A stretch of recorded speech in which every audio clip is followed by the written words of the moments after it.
His Excellency Imran Khan, Pakistan کی آن ہے آپ، پاکستان کی جان ہے آپ، پاکستان کی شان ہے آپ، پاکستان کے کپتان ہیں آپ، وزیر اعظم عمران خان ہیں آپ۔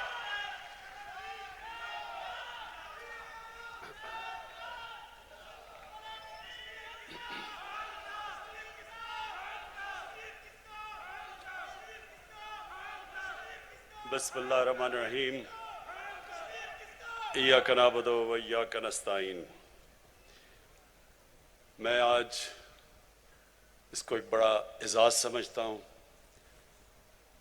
کہ ورلڈ انوائرمنٹ ڈے کی سیلیبریشن کو پاکستان کو ایک اعزاز ملا ہوسٹ کرنے کا، اور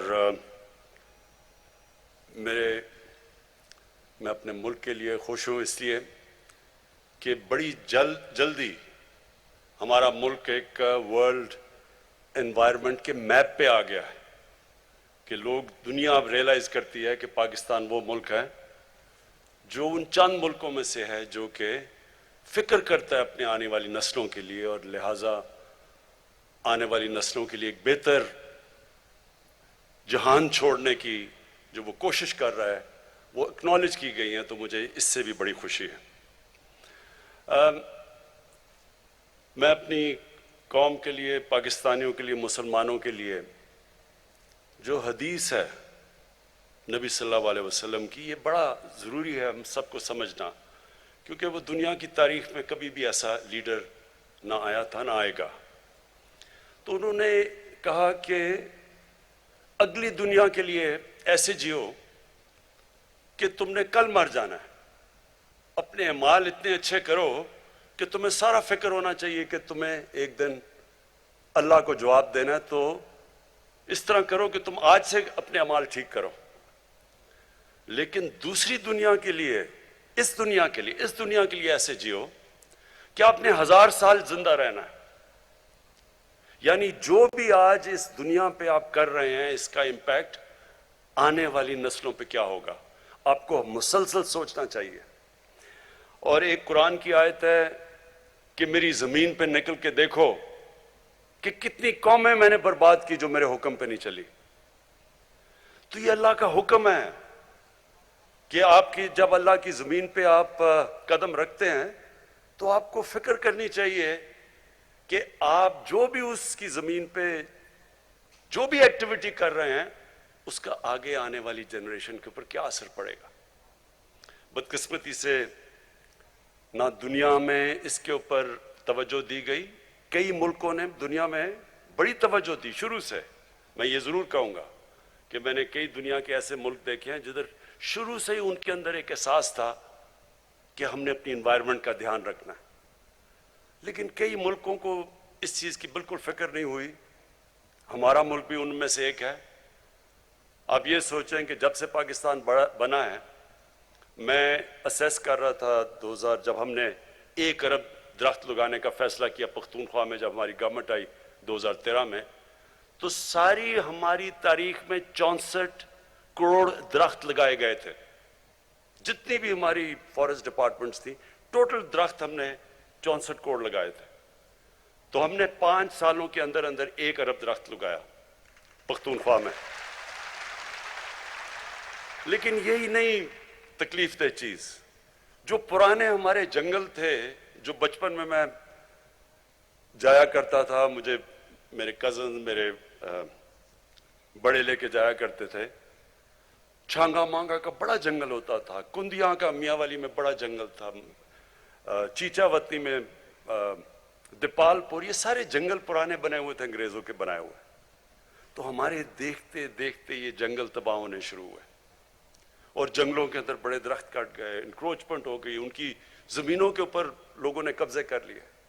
کوئی کسی کو فکر نہیں تھی کہ کتنا بڑا ہمارے آنے والی جنریشنز کے لیے اساس ہے ہمارے جنگل۔ اور یہ ہمارے جنگل بھی آہستہ آہستہ گئے، ہمارے دریاؤں کو پلوٹ کیا گیا کہ بے دردی سے۔ میں جب بڑا ہو رہا تھا تو ہمارے زمان پاک کے باہر جو نہر ہے، وہ میں نے آپ لوگوں کو دیکھا ہوا کہ عام سائیکل پہ جا رہے ہوتے تھے، گرمیوں میں لوگ اتر کے نہر کا پانی پیتے تھے۔ آپ کو تصور بھی نہیں. اب نہر کا پانی تو چھوڑو, نلکے کا پانی ٹھیک نہیں ہے. اور جو لاہور تھا سٹی آف گارڈنز, آج اس کے جو پولوشن ریٹس ہیں وہ کدھر سے کدھر پہنچ چکے ہیں, ڈینجر لیول سے کئی اوپر چلے گئے. لیکن یہ بھی ہے کہ اللہ نے ہمیں ہمیشہ موقع دیتا ہے کہ ہم اپنا کورس کریکٹ کر لیں, اپنا راستہ ٹھیک کر لیں. تو یہ دنیا کو ایک موقع ہے. اور یہ جو یونائٹڈ نیشنز کا ecosystem, decade of ecosystem restoration, کہ 10 سال ہم کوشش کریں گے اپنا جو ایکو سسٹم ہے جس میں سب کچھ ہے, ماحولیات ہے, درخت ہیں, سب کچھ ہے, پانی ہے, ہم اس کو ٹھیک کریں.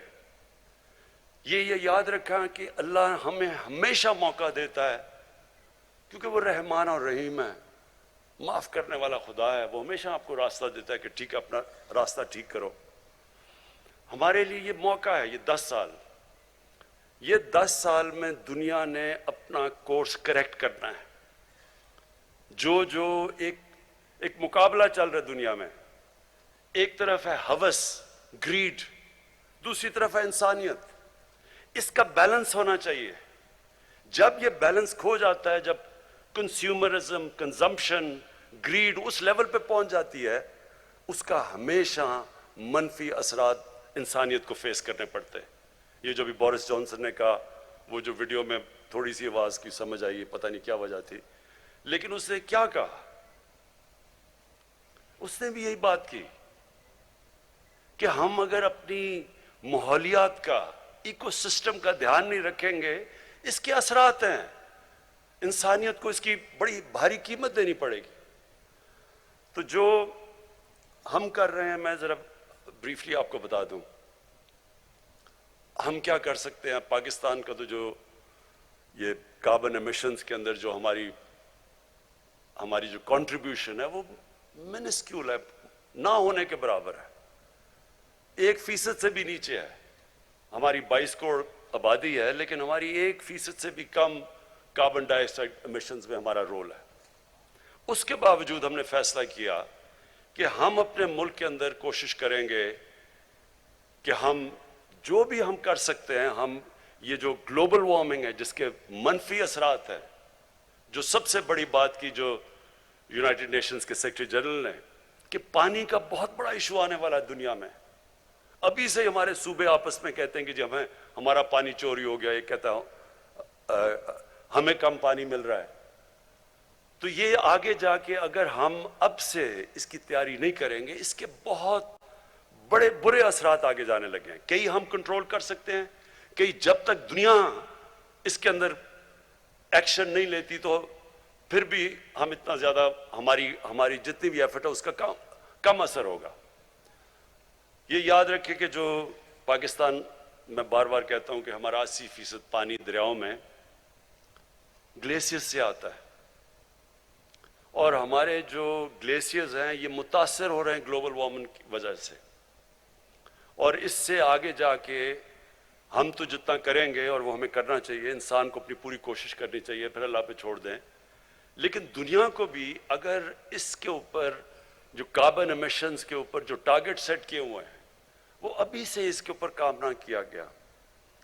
اور شکر ہے کہ یہ کرونا وائرس کا, یہ کووڈ کا ایک جو فائدہ ہوا ہے وہ یہ کہ دنیا کو ایک دم احساس ہوا ہے کہ دنیا انٹر ڈیپینڈنٹ ہے. یہ اب نہیں کر سکتے کہ میں اپنے بارڈر بند کر دوں تو میں بچ جاؤں گا. کئی چیزیں ایسی ہیں جو بارڈرز کا دھیان نہیں رکھتی, جس طرح کرونا وائرس تھی, اور نہ ہی یہ دھیان رکھے گی جو گلوبل وارمنگ ہے, اس کے اثرات ساری دنیا پہ پڑیں گے. لیکن ان ملکوں کے اوپر جن کا پانی ڈیپینڈ کرتا ہے گلیشیئرز کے اوپر, ان کے اوپر بہت برا اس کا ایفیکٹ جائے گا, جس میں پاکستان تو ایک ملک ہے. ہندوستان جو سارا ان کے ہمالیہ سے جو ان کے گلیشیئر سے پانی آتا ہے, گینجیز کے اندر, برہما پوترا میں, 2 بڑے دریا سسٹمز جو ہیں ان کے, وہ متاثر ہوں گے. لیکن دوسری طرف پہاڑوں کے دوسری طرف کرگستان, ترکمانستان, تاجکستان, پھر نیچے ازبکستان, کیونکہ ان کا بھی ادھر سے پانی آتا ہے گلیشیئر سے, وہ سارا علاقہ متاثر ہوگا اس کے ساتھ. ابھی سے جو تاجکستان کے پریزیڈنٹ آئے ہوئے تھے وہ بتا رہے تھے کہ 1000 گلیشیئر ان کے پگھل چکے ہیں. تو اس لیے یہ بڑا ایک سیریس ایشو ہے. 20 سال پہلے جب گلوبل وارمنگ کی بات ہوتی تھی لوگ مذاق اڑاتے تھے لوگوں کا. میں نے خود سنا ہوا ہے لوگوں کو جب کئی انوائرمنٹلسٹ کہتے تھے کہ موسم گرم ہو رہا ہے تو سب مذاق اڑاتے تھے. ابھی بھی پچھلے کئی سالوں پہلے بھی مذاق اڑتا رہا لوگوں کا. لیکن اب دنیا ریئلائز کر رہی ہے اس کا امپیکٹ.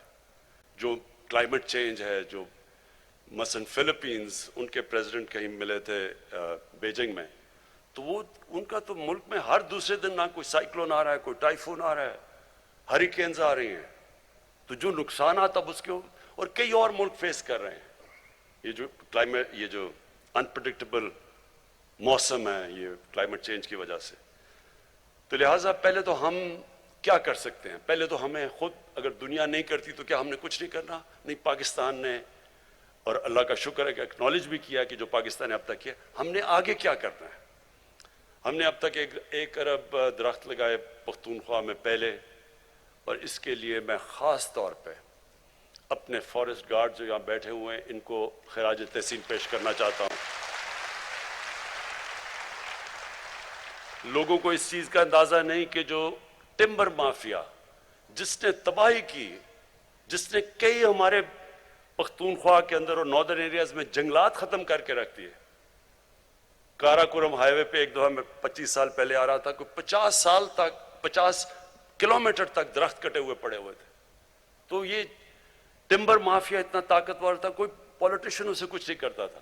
تو پہلی دفعہ پختونخوا میں ہم نے ان کا مقابلہ کیا اور قربانیاں دیں. ہمارے فارسٹ گارڈز نے 10 ہمارے فارسٹ گارڈ شہید ہوئے ان کا مقابلہ کرتے ہوئے. آخر میں ہم نے ان کی کمر توڑی اور پختونخوا اس لیے کامیاب ہوا 1 ارب درخت اگانے کے لیے. اب ہمارا جو دوسرا چیلنج ہے, ہم نے 10 ارب درخت کا فیصلہ کیا اگانے میں, اور مجھے بڑی خوشی ہے کہ 1 ارب درخت کا جو جس سے 1 ارب درخت پورا کیا تھا وہ میں نے ابھی مرغلا میں پلانٹ کیا, تو ہمارا 1 ارب درخت پورا ہو گیا. یہ جو 10 بلین جو دوسرا والا ہمارا جا رہے ہیں, 9 ارب رہ گئے ہیں. اس کی کامیابی کے اندر جب تک ساری قوم مل کے اس چیز کا احساس نہیں کرے گی کہ یہ ہم اپنے بچوں کے لیے کر رہے ہیں, تب تک ہم کامیاب نہیں ہوں گے. سب کو, اور میں یہ چاہتا ہوں کہ ہمارے اسکول کی ٹیچرز, میں سارے پاکستان کی ٹیچرز کو خاص طور پہ آج کہنا چاہتا ہوں, آپ کے اوپر بہت بڑی ذمہ داری ہے. اسکولوں کے اندر اب